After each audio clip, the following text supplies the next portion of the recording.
2024-25ನೇ ವಾರ್ಷಿಕ ಪರೀಕ್ಷೆಯನ್ನು ಬರೆಯುತ್ತಿರುವಂಥ ಎಲ್ಲ SSLC ವಿದ್ಯಾರ್ಥಿಗಳಿಗೆ ಶುಭ ಹಾರೈಕೆಗಳು. ನಾನು ಬಸವರಾಜ್ ಬಿದ್ರಿ, ಮುಖ್ಯೋಪಾಧ್ಯಾಯರು, ಸರ್ಕಾರಿ ಪ್ರೌಢಶಾಲೆ ಹಿರೇನಂದಿಹಳ್ಳಿ, ತಾಲೂಕು ಚನ್ನಮ್ಮನ ಕಿತ್ತೂರು, ಜಿಲ್ಲೆ ಬೆಳಗಾವಿ. SSLC ಪರೀಕ್ಷೆ ವಿದ್ಯಾರ್ಥಿ ಜೀವನದಲ್ಲಿ ಒಂದು ಮಹತ್ವದ ಘಟ್ಟ. ಪರೀಕ್ಷೆಯನ್ನು ಹಬ್ಬವನ್ನಾಗಿ ನಾವು ಆಚರಿಸಿದಾಗ ನಮ್ಮ ನಿರೀಕ್ಷೆಗಿಂತ ಹೆಚ್ಚು ಅಂಕಗಳನ್ನು ಪಡೆಯಬಹುದು. 2024-25ನೇ ಸಾಲಿನ ವಿದ್ಯಾರ್ಥಿಗಳು ಈಗಾಗಲೇ ಸಾಕಷ್ಟು ಸರಣಿ ಪರೀಕ್ಷೆಗಳನ್ನು ಹಾಗೂ ಬೇರೆ ಬೇರೆ ಪ್ರಶ್ನೆ ಪತ್ರಿಕೆಗಳನ್ನು ಬಿಡಿಸಿ ತಮ್ಮಲ್ಲಿ ಆತ್ಮವಿಶ್ವಾಸ, ಆತ್ಮಬಲ ಹೆಚ್ಚಾಗಿದೆ. ಅದೇ ರೀತಿಯಾಗಿ ಬರುವಂಥ ವಾರ್ಷಿಕ ಪರೀಕ್ಷೆಯನ್ನು ಸಹಿತ ತಾವು ಉತ್ತಮ ರೀತಿಯೊಳಗೆ ಎದುರಿಸಿದ್ದಾದರೆ ಖಂಡಿತವಾಗಿ ತಾವು ಇಟ್ಟುಕೊಂಡಂಥ ಗುರಿಯನ್ನು ಖಂಡಿತವಾಗಿ ತಲುಪಬಹುದು. ಈಗಾಗಲೇ ಆದಂಥ ಪರೀಕ್ಷೆಗಳ ಸೋಲು ಗೆಲುವುಗಳ ಬಗ್ಗೆ ಚಿಂತನೆ ಮಾಡದೆ ಮುಂದಿನ ಪರೀಕ್ಷೆಗಳನ್ನು ನಾವು ಉತ್ತಮವಾಗಿ ಎದುರಿಸಿದರೆ ಖಂಡಿತವಾಗಿ ಯಶಸ್ಸನ್ನು ಗಳಿಸ್ತಾ ಇದ್ದೇವೆ. ಪರೀಕ್ಷೆ ಕೆಲವೇ ದಿನ ಇರುವುದರಿಂದ ಯಾವುದೇ ರೀತಿಯಾದಂಥ ಭಯ, ಆತಂಕ ಮನಸ್ಸಿನಲ್ಲಿ ಇರಬಾರದು. ಪರೀಕ್ಷೆಯೆಂದು ನಿದ್ರೆಗೆಟ್ಟು ಓದದೆ ಆರೋಗ್ಯದ ಕಡೆಗೆ ಸಹಿತ ಅಷ್ಟೇ ಗಮನವನ್ನು ನೀಡುವುದು ಸಹಿತ ಅಷ್ಟೇ ಮುಖ್ಯವಾದದ್ದು. ಅಧ್ಯಯನವನ್ನು ನಿಯಮಿತವಾಗಿ ಶಿಸ್ತುಬದ್ಧವಾಗಿ ನಾವು ಮಾಡುತ್ತಾ ಸಾಗಿದಾಗ ನಮ್ಮ ಜ್ಞಾನದ ಹಸಿವು ಹೆಚ್ಚಾಗಿ ನಮಗೆ ಅಂಶಗಳು ಮನವರಿಕೆಯಾಗ್ತಾ ಹೋಗ್ತವೆ. ಕೇವಲ ಓದುವುದಷ್ಟೇ ಮುಖ್ಯವಾದದ್ದಲ್ಲ, ಅರ್ಥೈಸಿಕೊಂಡು ಓದುವುದು ಬಹಳ ಮುಖ್ಯವಾದದ್ದು. ಸರಳವಾದಂಥ ವಿಷಯಗಳ ಕಡೆಗೆ ಅಷ್ಟಕ್ಕಷ್ಟೇ ಅಧ್ಯಯನ ಮಾಡಿ, ಕಠಿಣವಾದಂಥ ವಿಷಯಗಳ ಬಗ್ಗೆ ಹೆಚ್ಚಿನ ಅಧ್ಯಯನವನ್ನು ಮಾಡಿ, ಯಾವುದೇ ಪ್ರಶ್ನೆಗಳ ಬಗ್ಗೆ ನಮಗೆ ಒಂದು ಸಮಸ್ಯೆಗಳಿದ್ದಾಗ ಸಂಬಂಧಿತ ಶಿಕ್ಷಕರನ್ನು ನಾವು ಭೇಟಿಯಾಗಿ ಆ ಒಂದು ಸಮಸ್ಯೆಯನ್ನು ಪರಿಹರಿಸಿಕೊಳ್ಳಬಹುದು. ಅಲ್ಲದೆ ಪಾಲಕರಲ್ಲಿ ಒಂದು ಮನವಿ, ಮಕ್ಕಳಿಗೆ ಪರೀಕ್ಷೆಯ ಬಗ್ಗೆ ಒತ್ತಡವನ್ನು ಮಾಡದೆ ಅವರಲ್ಲಿ ಸಹಿತ ಆತ್ಮವಿಶ್ವಾಸವನ್ನು ಹೆಚ್ಚು ಮಾಡುವುದು ಪಾಲಕರ ಕರ್ತವ್ಯವೂ ಹೌದು. ಕೇವಲ ಅಂಕಗಳ ಕಡೆಗೆ ಗಮನವನ್ನು ನೀಡದೆ ಮಗು ತಾನು ಅರಿತಂಥ ಜ್ಞಾನವನ್ನು ಅತ್ಯಂತ ವ್ಯವಸ್ಥಿತವಾಗಿ ತಿಳಿದುಕೊಂಡು ಪರೀಕ್ಷೆಯಲ್ಲಿ ಉತ್ತರಿಸಿದ್ದಾದರೆ ಖಂಡಿತವಾಗಿ ಆ ಮಗುವಿನ ಸಾಮರ್ಥ್ಯಕ್ಕೆ ತಕ್ಕಂತೆ ಅಂಕಗಳನ್ನು ಪಡೆಯುತ್ತದೆ. ಪರೀಕ್ಷೆಗಳಲ್ಲಿ ಅಂಕಗಳೇ ಮುಖ್ಯವಾದರೂ ಸಹಿತ ಅಂಕಗಳಿಂದ ಅವರ ವ್ಯಕ್ತಿತ್ವವನ್ನು ನಿರ್ಮಾಣ ಮಾಡೋಕ್ಕೆ ಸಾಧ್ಯ ಆಗುವುದಿಲ್ಲ. ಆ ನಿಟ್ಟಿನೊಳಗೆ ಮಕ್ಕಳಿಗೂ ಸಹಿತ ತಂದೆ ತಾಯಿಗಳು ಆತ್ಮವಿಶ್ವಾಸವನ್ನು ಹೆಚ್ಚಿಸಬೇಕು. ಮಕ್ಕಳ ಆರೋಗ್ಯದ ಕಡೆಗೆ ತಂದೆ ತಾಯಿಗಳು ಸಹಿತ ಗಮನವನ್ನು ಹರಿಸಬೇಕು. ಸರಿಯಾಗಿ ನಿದ್ರೆಯನ್ನು ಮಾಡೋದು, ನಿಯಮಿತವಾದಂಥ ವ್ಯಾಯಾಮವನ್ನು ಮಾಡೋದು, ವೇಳಾಪಟ್ಟಿಗೆ ಅನುಗುಣವಾಗಿ ಅಧ್ಯಯನವನ್ನು ಮಾಡುವುದರ ಕಡೆಗೆ ತಂದೆ ತಾಯಿಗಳು ಸಹಿತ ಮಕ್ಕಳಿಗೆ ಪ್ರೋತ್ಸಾಹವನ್ನು ಕೊಡಬೇಕು. ಇದೇ 21ರಿಂದ ಏಪ್ರಿಲ್ 4ರವರೆಗೆ SSLC ಪರೀಕ್ಷೆಗಳು ವ್ಯವಸ್ಥಿತವಾಗಿ ಸಾಗ್ತಾ ಇವೆ. ಆ ನಿಟ್ಟಿನೊಳಗೆ ಮಕ್ಕಳು ಸಹಿತ ತಾವು ತಮಗೆ ಕೊಡಮಾಡಲ್ಪಟ್ಟಂಥ ಪ್ರವೇಶ ಪತ್ರದಲ್ಲಿ ಆ ಒಂದು ವೇಳಾಪತ್ರಿಕೆಯನ್ನು ಸರಿಯಾಗಿ ಗಮನಿಸಬೇಕು. ಕೆಲವೊಂದು ಸಂದರ್ಭದಲ್ಲಿ ಮಕ್ಕಳು ನಿರ್ದಿಷ್ಟಪಡಿಸಿದ ದಿನ ಬಿಟ್ಟು ಬೇರೆ ಸಂದರ್ಭದಲ್ಲಿ ಪರೀಕ್ಷೆಗೆ ಬಂದಂಥ ಉದಾಹರಣೆಗಳು ಸಾಕಷ್ಟಿವೆ.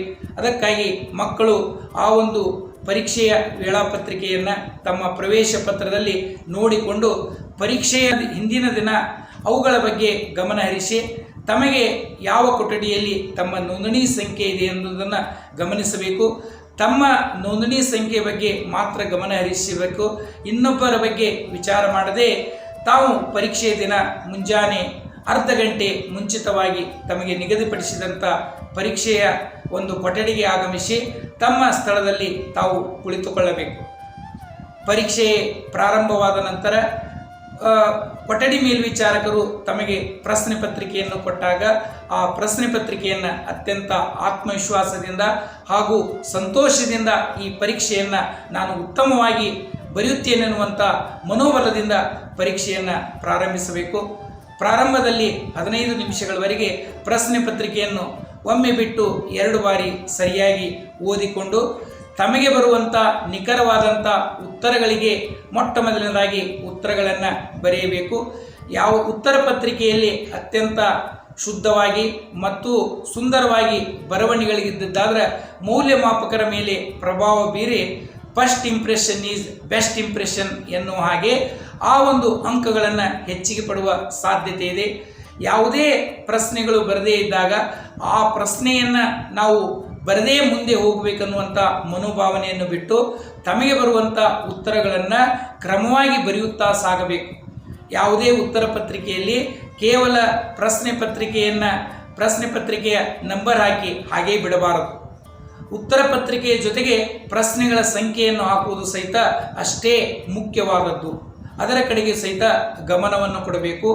ಎಷ್ಟು ಪುಟಗಳನ್ನು ಬರೆದೇವು ಅನ್ನೋದಕ್ಕಿಂತ ಎಷ್ಟು ನಿಖರವಾಗಿ ಉತ್ತರಗಳನ್ನು ಬರೆದೇವು ಅನ್ನೋದು ಭಾಳ ಮುಖ್ಯವಾದದ್ದು. ಅದರ ಕಡೆಗೆ ಸಹಿತ ಗಮನವನ್ನು ಹರಿಸಬೇಕಾಗತ್ತೆ. ವ್ಯವಸ್ಥಿತವಾಗಿ, ಕ್ರಮಬದ್ಧವಾಗಿ, ಶಿಸ್ತುಬದ್ಧವಾಗಿ ಉತ್ತರಗಳನ್ನು ಬರೆಯುತ್ತಾ ಸಾಗಬೇಕು. ಕಠಿಣವಾದಂಥ ಪ್ರಶ್ನೆಗಳು ಇದ್ದಾಗ ಆ ಪ್ರಶ್ನೆಗಳನ್ನು ಬಿಟ್ಟು ಬರದೆ ವ್ಯವಸ್ಥಿತವಾಗಿ ಅವುಗಳನ್ನು ಸಹಿತ ನಾವು ಬರೆಯುತ್ತಾ ಸಾಗದಾಗ ಖಂಡಿತವಾಗಿ ನಮ್ಮ ಮನಸ್ಸಿನಲ್ಲಿರುವಂಥ ಓದಿದ ಉತ್ತರಗಳು ಖಂಡಿತವಾಗಿ ಬರುತ್ತವೆ. ಪ್ರಶ್ನೆ ಪತ್ರಿಕೆಯನ್ನು 100ಕ್ಕೆ 100, 80ಕ್ಕೆ 80 ಉತ್ತರಿಸುವುದನ್ನು ಮೊದಲು ನಾವು ಪ್ರಾರಂಭಿಸಬೇಕು. ಅಲ್ಲದೆ ಅದನ್ನು ನಾವು ರೂಢಿಯನ್ನು ಮಾಡಿಕೊಳ್ಳಬೇಕು. ಕೆಲವೊಂದು ಸಂದರ್ಭದಲ್ಲಿ ಕೆಲವು ಮಕ್ಕಳು 10 ಪ್ರಶ್ನೆಗಳಿಗೆ ನಾನು ಉತ್ತರಿಸಲಿಲ್ಲ, 20 ಅಂಕಗಳಿಗೆ ಉತ್ತರಿಸಲಿಲ್ಲ ಅನ್ನುವಂಥ ಉತ್ತರವನ್ನು ನಾವು ಕೇಳ್ತಾ ಇರ್ತೇವೆ. ಆ ರೀತಿ ಆಗಬಾರದು.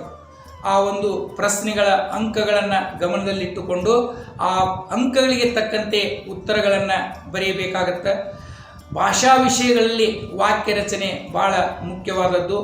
ನಿರ್ದಿಷ್ಟವಾದಂಥ ಉತ್ತರ ಅಲ್ಲಿ ಇರಬೇಕಾಗತ್ತೆ. ಆ ನಿಟ್ಟಿನೊಳಗೆ ವ್ಯವಸ್ಥಿತವಾಗಿ ಬರೆಯಬೇಕು. ಯಾವುದೇ ಒಂದು ಪರೀಕ್ಷೆ ಮುಗಿದ ನಂತರ ಆ ಪರೀಕ್ಷೆಯ ಫಲಿತಾಂಶದ ಬಗ್ಗೆ ಚಿಂತನೆ ಮಾಡದೆ, ಚಿಂತಿಸದೆ, ಚರ್ಚೆ ಮಾಡದೆ ಮುಂದಿನ ಪರೀಕ್ಷೆಗಳ ಬಗ್ಗೆ ನಾವು ಅಧ್ಯಯನವನ್ನು ಮಾಡಬೇಕು. ಬೇರೊಬ್ಬರ ಜೊತೆಗೆ ಚರ್ಚಿಸಿದಾಗ ನಮ್ಮ ಮನೋಬಲ ಕುಗ್ಗುವ ಸಾಧ್ಯತೆ ಹೆಚ್ಚು. ಅದಕ್ಕಾಗಿ ಮುಂದಿನ ಪರೀಕ್ಷೆಯ ಮೇಲೆ ಅದರ ದುಷ್ಪರಿಣಾಮ ಬೀರಬಹುದು. ಅದಕ್ಕಾಗಿ ತಂದೆ ತಾಯಿಗಳ ಜೊತೆಗಾಗಲಿ ಸ್ನೇಹಿತರ ಜೊತೆಗಾಗಿ ಮುಂದಿನ ಪರೀಕ್ಷೆಗಳ ಬಗ್ಗೆ ಚರ್ಚೆ ಬೇಡ. ಉತ್ತರ ಪತ್ರಿಕೆಗಳನ್ನು ಬರೆಯುವಾಗ ನಿಖರವಾಗಿ, ವ್ಯವಸ್ಥಿತವಾಗಿ ಬರೀಬೇಕು. ಆಮೇಲೆ ಮುಖ್ಯಾಂಶಗಳಿದ್ದಾಗ ಅದರ ಕೆಳಗೆ ಗೆರೆಯನ್ನು ಹಾಕಿದಾಗ ಉತ್ತರ ಪತ್ರಿಕೆಯನ್ನು ಮೌಲ್ಯಮಾಪನ ಮಾಡುವವರಿಗೆ ಇದು ಉತ್ತಮವಾಗಿ ಬರೆಯುವಂಥ ಒಬ್ಬ ವಿದ್ಯಾರ್ಥಿಯ ಲಕ್ಷಣ ಅನ್ನುವಂಥ ಮನೋಭಾವನೆಯಿಂದ ತಾವು ಒಟ್ಟಾರೆ ಇರುವಂಥ ಅಂಕಗಳನ್ನು ಪಡೆಯುವಂಥ ಸಾಧ್ಯತೆ ಹೆಚ್ಚಾಗಿರುತ್ತದೆ. ಪರೀಕ್ಷೆಯನ್ನು ಬರೆಯುವುದು ನಮ್ಮ ಒಂದು ಪ್ರಾಮಾಣಿಕ ಪ್ರಯತ್ನ. ಅಲ್ಲದೆ ಇತ್ತಿತ್ತಲಾಗಿ ಈ ಒಂದು ಪರೀಕ್ಷೆಯ CCTV ಇರ್ಬೋದು, ವೆಬ್ ಕಾಸ್ಟಿಂಗ್ ಇರ್ಬೋದು, ನಾವು ಪ್ರಾಮಾಣಿಕವಾಗಿ ಬರೆಯುವಾಗ ಅವುಗಳ ಕಡೆಗೆ ಗಮನ ಹರಿಸದೆ ನಮ್ಮ ಒಂದು ಚಿತ್ತ ಕೇವಲ ಉತ್ತರ ಬರೆಯುವುದರ ಕಡೆಗೆ ಮಾತ್ರ ಇರಬೇಕಾಗತ್ತೆ. ಆಮೇಲೆ ಪರೀಕ್ಷೆಯ ನಂತರ 2 ಅಥವಾ 3 ದಿನ ನಮಗೆ ಅವಕಾಶಗಳು ಸಿಗುವುದರಿಂದ ಮುಂದಿನ ಪರೀಕ್ಷೆಯ ಬಗ್ಗೆ ಮತ್ತಷ್ಟು ಡಿಟೇಲ್ ಆಗಿ ಓದದೆ ಮುಖ್ಯಾಂಶಗಳು, ಕೆಲವೊಂದು ಸಮಸ್ಯೆಗಳನ್ನು ನಾವು ಚೆನ್ನಾಗಿ ಓದಿದಾಗ ಮುಂದಿನ ಅಂಕಗಳನ್ನು ನಾವು ಹೆಚ್ಚಿಸುವ ಸಾಧ್ಯತೆ ಹೆಚ್ಚಾಗಿದೆ. ಈ ರೀತಿ ಒಳಗೆ ಪ್ರತಿಯೊಂದು ಪರೀಕ್ಷೆಗಳನ್ನು ಅತ್ಯಂತ ಆತ್ಮವಿಶ್ವಾಸದಿಂದ, ಅತ್ಯಂತ ನಗುಮುಖದಿಂದ ನಾವು ಪರೀಕ್ಷೆಗಳನ್ನು ಎದುರಿಸಬೇಕು. ನಾವು ಪ್ರಾಮಾಣಿಕವಾಗಿ ಪರೀಕ್ಷೆಯನ್ನು ಎದುರಿಸಿದಾಗ ಖಂಡಿತವಾಗಿ ನಮ್ಮ ನಿರೀಕ್ಷೆಗಿಂತ ಹೆಚ್ಚಿನ ಅಂಕಗಳನ್ನು ಪಡೆಯಬಹುದು. ಅಂಕಗಳು ಕಡಿಮೆ ಬಂದರೂ ಸಹಿತ ಮುಂದಿನ ನಮ್ಮ ಶಿಕ್ಷಣದಲ್ಲಿ ಉತ್ತಮ ಅಂಕಗಳನ್ನು ಪಡೆಯಬಹುದು.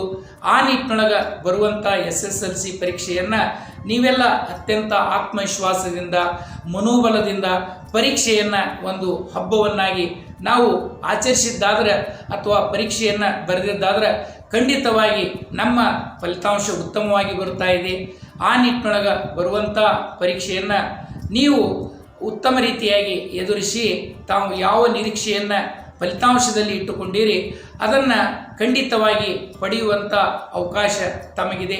ವಿದ್ಯಾರ್ಥಿಯಾದವನು ಕವಿ ಹೇಳುವಂತೆ, ನಾ ಕೊಟ್ಟ ಸಮಯವನ್ನು ಮಣ್ಣು ಮಾಡಿದೆಯಲ್ಲೋ ಮೂರ್ಖ, ನಾ ಕೊಟ್ಟ ಸಮಯ ಬಂಗಾರದ ಸಮಯ ಎನ್ನುವಂತೆ SSLC ವಿದ್ಯಾರ್ಥಿಗಳು ತಮ್ಮ ಈ ಒಂದು ವಿದ್ಯಾರ್ಥಿ ಜೀವನವನ್ನು ಬಂಗಾರದ ಜೀವನವನ್ನಾಗಿ ಮಾಡಿಕೊಳ್ಳುವಂಥ ಈ ಒಂದು ಸುಸಂದರ್ಭದಲ್ಲಿ ಪರೀಕ್ಷೆಯನ್ನು ಅತ್ಯಂತ ಯಶಸ್ವಿಯಾಗಿ ನಿರ್ವಹಿಸಿ ತಾವು ಇಟ್ಟುಕೊಂಡಂಥ ಗುರಿಯನ್ನು ಯಶಸ್ವಿಯಾಗಿ ತಲುಪಲಿ ಎನ್ನುವಂಥ ಶುಭ ಹಾರೈಕೆಯೊಂದಿಗೆ ನನ್ನ 1-2 ಮಾತುಗಳನ್ನು ಮುಗಿಸ್ತಾ ಇದ್ದೇನೆ.